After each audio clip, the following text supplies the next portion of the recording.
3 stycznia 2026 roku o godzinie 2:01 czasu lokalnego nad niebem w Caracas usłyszano dźwięk silników maszyn amerykańskiego 160. Lotniczego Pułku Operacji Specjalnych, które w operacji Absolute Resolve uderzyły w struktury wenezuelskiego rządu. W ciągu konfliktu trwającego zaledwie 3 godziny elitarny oddział Delta Force schwytał prezydenta Wenezueli Nicolasa Maduro wraz z małżonką, osiągając to, czego Władimir Putin nie osiągnął przez 4 lata krwawej wojny na Ukrainie. Pojmanie Maduro pod pretekstem walki z kartelami narkotykowymi jest emanacją nowej strategii bezpieczeństwa USA w warstwie praktycznej. Jak wyglądała operacja aresztowania Maduro i jak wpisuje się ona w strategię budowy niezależnych amerykańskich łańcuchów dostaw?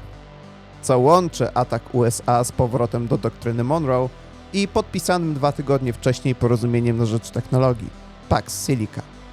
Czy Duńczycy mają się czego bać i Grenlandia będzie następna? Sprawdźmy to. Zapraszam do geoanalizy. 3 stycznia to data, która wpisała się w amerykańską tradycję militarną niemal symbolicznie. To właśnie 3 dnia stycznia 1990 roku w Panamie Manuel Noriega został schwytany podczas operacji Just Cause, a w roku 2020 wyeliminowano irańskiego generała Sulejmaniego. Operacja Absolute Resolve nie była jedynie misją wojskową. Była to beznamiętna egzekucja nowej strategii bezpieczeństwa USA, także w warstwie symbolicznej. Rząd w USA, stosując retorykę nielegalnej dyktatury oraz narkopaństwa, przygotowywał społeczność międzynarodową na zmianę władzy w Wenezueli przez całą końcówkę 2025 roku. Również sam język względem Maduro nie zostawiał tutaj wątpliwości. Because he doesn't want to fuck around with the United States. Thank you, everybody. Thank you. Retoryka o walce z kartelami nie jest bezpodstawna. Według Departamentu Sprawiedliwości Wenezuela pod rządami Maduro stała się bezpieczną przystanią dla kartelu Słońc, co dla USA stanowiło bezpośrednie zagrożenie bezpieczeństwa wewnętrznego. Operacja Absolute Resolve skupiła się na eliminacji infrastruktury dowodzenia. Pomiędzy 2:01 a 4:29 czasu lokalnego seria co najmniej 7 eksplozji wstrząsnęła stolicą i okolicami. Uderzono w bazę lotniczą Miranda i Fort Tuna. Amerykanie zniszczyli anteny komunikacyjne i bazy wojskowe w rejonach. Wykorzystanie ciężkich śmigłowców CH-47 Chinook w sercu ufortyfikowanego miasta dowodzi, że wenezuelska obrona przeciwlotnicza została sparaliżowana. Systemy walki elektronicznej oślepiły głównie rosyjskie systemy przeciwlotnicze, pozwalając Delta Force na sprawne ujęcie celu.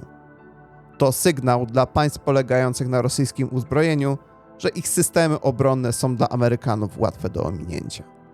O godzinie 5:21 czasu amerykańskiego rano świat dowiedział się o powodzeniu misji z wpisu prezydenta Donalda Trumpa na platformie Truth Social. Prokurator generalna Pam Bondi ogłosiła akt oskarżenia wobec Maduro w sądzie okręgowym dla południowego dystryktu Nowego Jorku. Zarzuty obejmują narkoterroryzm, import kokainy i posiadanie zakazanej broni automatycznej.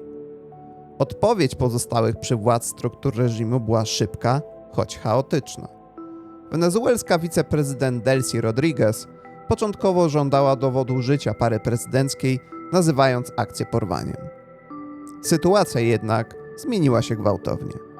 Mimo zapewnień, że Wenezuela nie będzie kolonią, tamtejszy Sąd Najwyższy orzekł, że to Rodriguez przejmie obowiązki prezydenta. Ma to zagwarantować ciągłość administracji. Oznacza to akceptację nowego stanu rzeczy pod dyktando Waszyngtonu.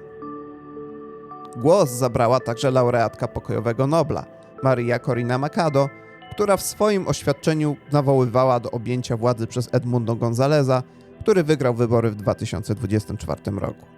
Sam Trump w odniesieniu do potencjalnego objęcia władzy przez Machado stwierdził, że nie cieszy się ona szacunkiem w Wenezueli. Poinformował też, że to USA będą rządzić tym krajem w okresie przejściowym, a w razie braku współpracy z rządem amerykańskim ponownie podejmą stosowne akcje.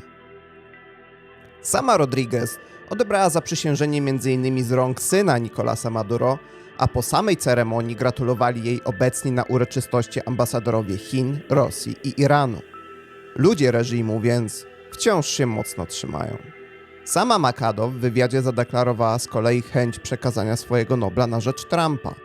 Tak więc walka o władzę w Wenezueli dopiero się rozkręca. Dla samego Trumpa nie są ważne personalia. Ważne jest, by nowe władze były posłuszne woli Waszyngtonu. Walka z narkobiznesem to bardzo wygodne uzasadnienie dla realizacji celów politycznych. Źródłem bezkompromisowego rozprawienia się z Maduro są m.in. niedawne negocjacje USA z Chinami oraz powrót do XIX-wiecznej doktryny Monroe.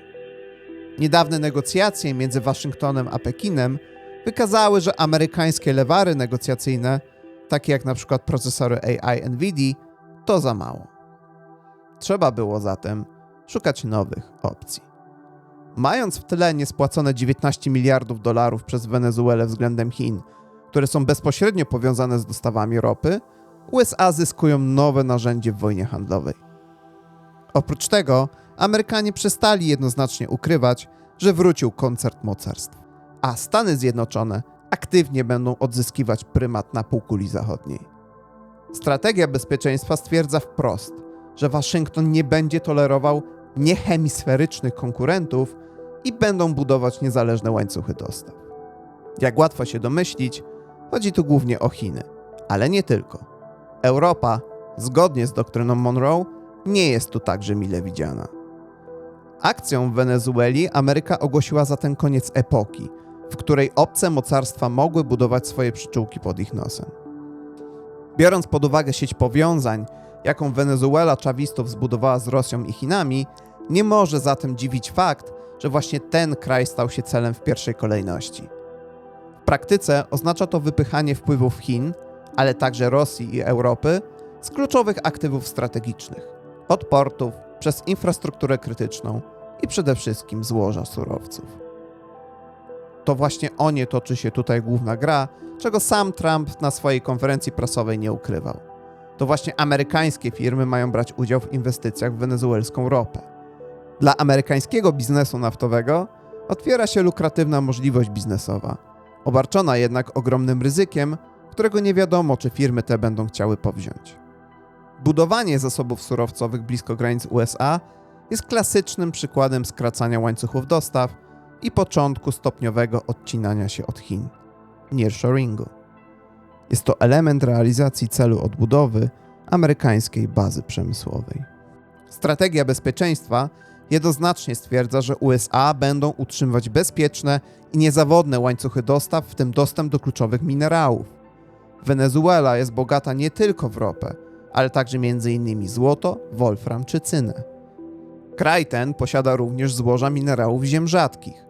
W obliczu dominacji Chin, które kontrolują 90% globalnej rafinacji, przejęcie tych zasobów jest istotnym krokiem do uniezależnienia technologii wojskowych i AI.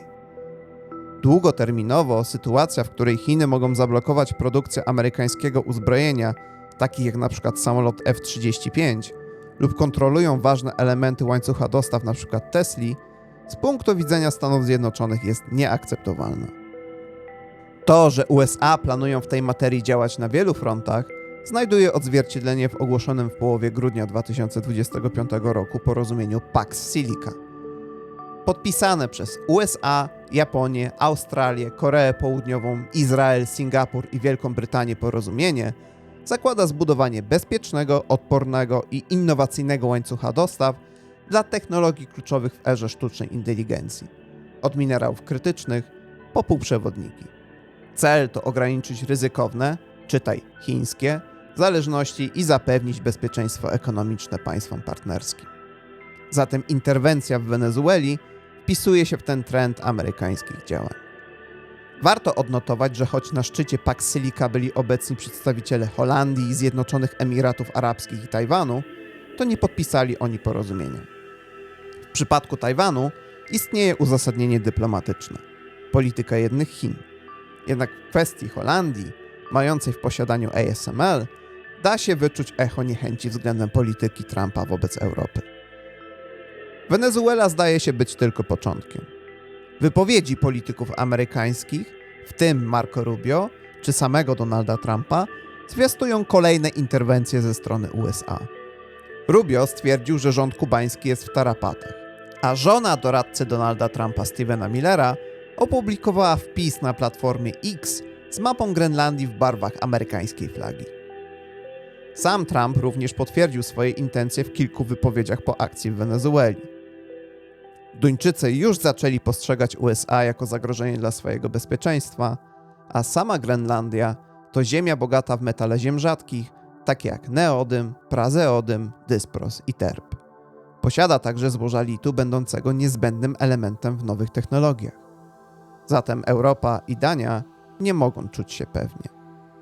Język i działania administracji MAGA budzą jednoznaczne skojarzenia z retoryką rosyjską w kwestii Ukrainy. W warstwie prawnej mamy do czynienia ze złamaniem prawa międzynarodowego i pogwałceniem zasad panujących w samym USA, na co wskazuje m.in. była spikerka Izby Reprezentantów Nancy Pelosi. W świetle amerykańskiego prawa rząd USA powinien komunikować się z Kongresem na temat ataku, co nie miało miejsca. Pomimo, że patrząc na aspekt prawny, między obiema interwencjami zachodzi pewne podobieństwo, w warstwie egzekutywy i faktów kontrast jest porażający. Podczas gdy rosyjska machina wojenna od 4 lat grzęźnie w błocie Donbasu, zabijając tysiące cywilów, tracąc przy tym setki tysięcy żołnierzy w wyniszczającej wojnie na wyczerpanie, mającej na celu zmianę architektury bezpieczeństwa Europy Środkowo-Wschodniej, operacja w Caracas była szybka, precyzyjna, niczym cięcie skalpelem. Zajęła niespełna 3 godziny, a bilans ofiar zamyka się w liczbie około 80 po stronie wenezuelskiej i braku ofiar po stronie amerykańskiej. To nie tylko sukces taktyczny, ale przede wszystkim manifestacja miażdżącej przewagi technologicznej i wywiadowczej. W warstwie społecznej również są istotne różnice. Wenezuelczycy oczekiwali zmiany rządu. Nie popierali Maduro, czego wyraz dali w wyborach w 2024 roku i świętowaniu po amerykańskiej interwencji na ulicach wenezuelskich miast. W ich oczach ten był uzurpatorem. Zełenski to przywódca wybrany w demokratycznych wyborach, a sami Ukraińcy chwycili za broń, by bronić swojego kraju przed rosyjską inwazją. Reakcje na świecie są podzielone. Javier Milei w Argentynie świętował schwytanie Maduro. Widzi w tym zwycięstwo wolności. Z kolei prezydent Brazylii Lula da Silva potępił ataki jako zniewagę dla suwerenności. Izrael pochwalił operację, nazywając Trumpa liderem wolnego świata, a Chiny i Rosja oskarżyły USA o imperializm i złamanie prawa międzynarodowego. Reakcje europejskie były podzielone. Wahały się od politycznego zadowolenia do prawnego potępienia amerykańskiej interwencji jako naruszenia prawa międzynarodowego. Operacja w Wenezueli dowodzi, że USA będą realizować interesy bez względu na instytucje stworzone po II wojnie światowej. Złamanie karty ONZ i pominięcie Kongresu pokazuje, że w nowym koncercie mocarstw liczy się skuteczność i Ameryka przestała grać według zasad, które sama pisała. Dla Europy to kolejne ostrzeżenie. Jeśli Grenlandia, bogata w podobne zasoby, leży blisko USA, Dania nie może czuć się bezpieczna. Usunięcie Maduro było krokiem wstępnym do zabezpieczenia przemysłowej i technologicznej przyszłości Stanów Zjednoczonych. Pozostaje pytanie o reakcję Pekinu. Samo opublikowane oświadczenie nie odpowiada na nie w całości. Czy Chiny wykorzystają ten precedens wobec Tajwanu? Wydaje się, że interwencja w Wenezueli to za mało, w szczególności mając na względzie wagę Tajwanu dla globalnej gospodarki. Jeśli jednak USA pójdą dalej, to i w Pekinie mogą pójść za tym odpowiednie decyzje. Ćwiczenia wokół Tajwanu na przełomie roku 25 i 26 jasno wskazują na chińskie intencje. Wartym odnotowania jest także głos z samego Tajwanu. Tajwańscy urzędnicy postrzegają schwytanie prezydenta Wenezueli przez USA jako silny czynnik odstraszający agresję Pekinu. Według nich jest to przypomnienie o zdolności USA do pokonania sił zbrojnych wyposażonych w broń chińskiej produkcji. Rok 2026 zaczął się z przytupem. I jak oświadczył 1 stycznia bliski ruchowi MAGA Elon Musk, będzie się w nim działo prawdopodobnie znacznie więcej.